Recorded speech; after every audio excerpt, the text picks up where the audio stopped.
Welcome back. This is the day the Lord's made. Let us rejoice and be glad in it. In this video, I'm going to talk about Ksp, which is basically the K constant for salts dissolving. It's called Ksp because it's the K constant, and the Sp stands for solubility product. Because it's called the solubility product because when you have a salt dissolve, you don't have anything on the denominator in the equilibrium expression. So, for example, if you take AgCl as a salt and you dissolve it into water, it turns into Ag ions, Cl ions, and this solid does not participate in the equilibrium expression, therefore it's just the product. So it's the solubility product. That's why it's called Ksp. But enough of that. So the Ksp is just a value that tells you how much the salt will dissolve. So back to the solubility chart, things that tend to be soluble tend to have very large K values, meaning they most dissolve. So something like sodium nitrate. Sodium and nitrates are always soluble. In water, they're going to have a very, very high solubility. They have a very large K value. For things that are insoluble, they have very, very tiny K constants. So aluminum hydroxide is very insoluble. It has a K constant times 10 to the negative third. Not much of this will dissolve into water. Same with silver chloride. Even though it's again, this is a very, very tiny concentration, this solubility product means that since it's such a tiny number, we cannot dissolve a lot of this into water. So in this video, this is mostly A-level stuff here. We're going to be talking about how to turn a Ksp into a molar concentration, like how soluble is it? We're basically saying that solubility chart, we know the general rule, how soluble is soluble or how insoluble is insoluble, okay? So we're going to talk about how to go from a Ksp to a molar solubility and how to go from a molar solubility back to a Ksp. So first, let's talk about the different expressions here. And we've already said they don't have a denominator because there's a solid on the left. So for a salt, our generic expression is this.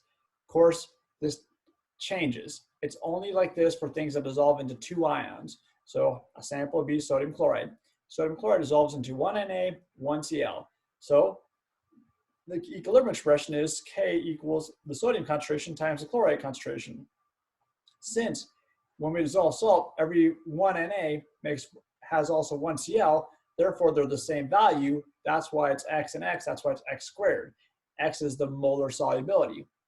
Now if the salt turns into three things, meaning like if we have sodium oxide, when this dissolves, we actually have two sodiums that'll pop off here.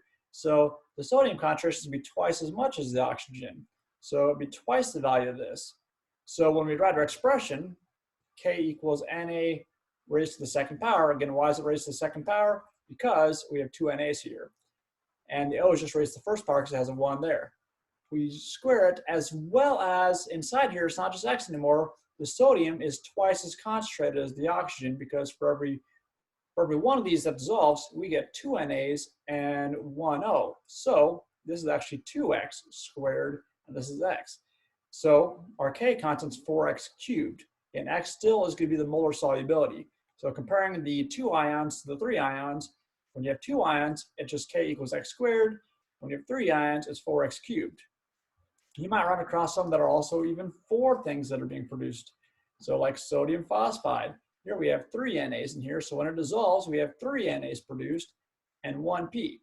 So the equilibrium expression, Na gets raised to the third power because there's three right here, and because we know that there's 3 times as much Na as there is P, when we write in terms of each other, we end up having 3 times as much of the Na, so it's 3X raised to the third and X for the P, and we have a new one, 27X to the fourth.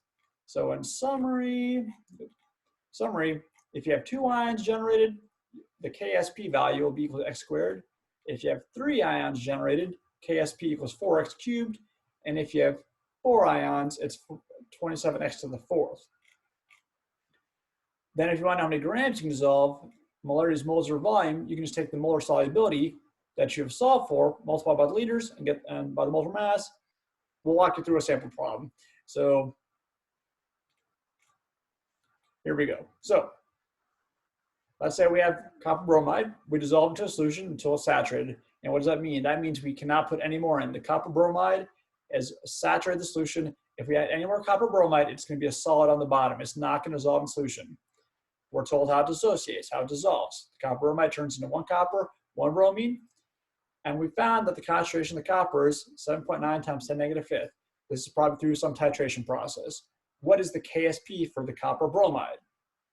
So this dissolves into two ions. So back from previously on the last page, it's going to turn into copper and bromine, 1 to 1. So Ksp equals x squared. X is going to be the molar concentration. We're giving a molar concentration, so we can solve for the K value, which would be how soluble it is. So we just plug in the 7.9 times 10 negative fifth into the x, and then square it, and this is what we get. Our Ksp would be 6.24 to the negative ninth. How do we get this number? We just, right here for this x, we put the 7.9 times 10 negative fifth into here. That's what we did. We just squared that right there. That is how we got to this number here. Let's go the other direction. What if we want to solve for the molar solubility given the Ksp value?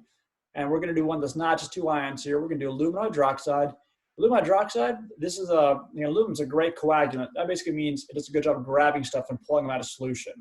And so at the water treatment center, aluminum is used to basically pull stuff out of solution because it grabs stuff and it's highly insoluble. So if you have something in the water that you want to get out of the water, you put some aluminum ions into it, and the aluminum will start grabbing it, solidifying, and dragging it to the bottom. Our body does the same thing too whenever you have a scratch or a cut. It basically releases things that make insoluble compounds to quickly make a clot. So, and our body does this within like a few minutes of like an injury. The body responds, releases things that are insoluble, and produces some solids to stop the bleeding. Anyway, so we're going to solve for the molar solubility for aluminum hydroxide given its Ksp value and find out how much we can dissolve into water.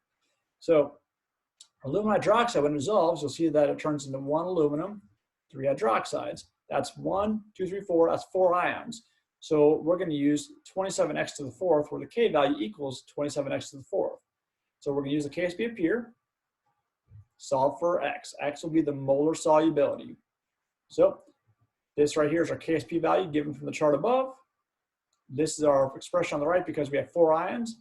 Quick math lesson again, first divide by 27. So we're going to solve for x. First we take the 27 over, divide by 27. Then you got to use that magical button in your calculator you never touched before, the fourth root.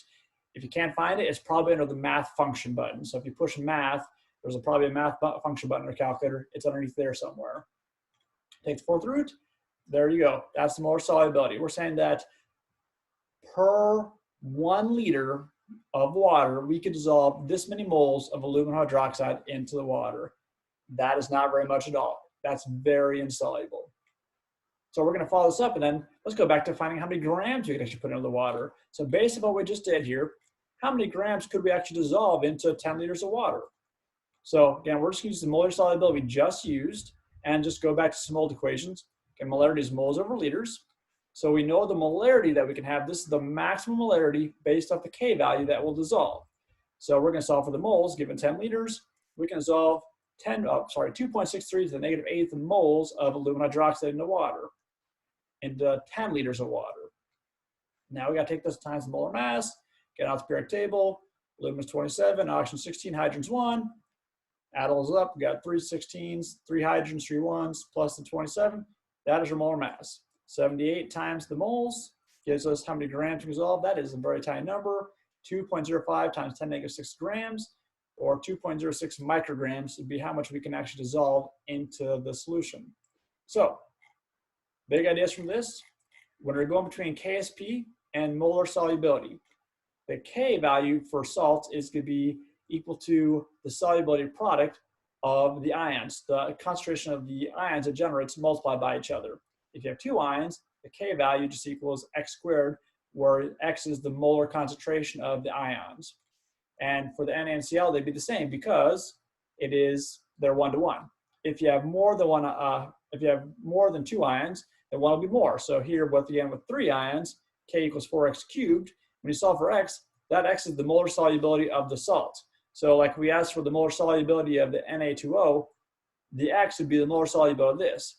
We should note though that the Na will actually be twice as concentrated as whatever this is. So if we have a 1 molar solution of this, it's actually 2 molar of the sodium and 1 molar of the O minus 2.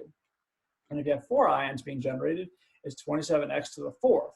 So if we had a 1 molar solution of sodium phosphide, it's actually 3 molar of this, 1 molar of this. And if we wanted to solve for the molar solubility, we'd be using 27x to the 4th, solve for x as for 4 ions. All right, Godspeed.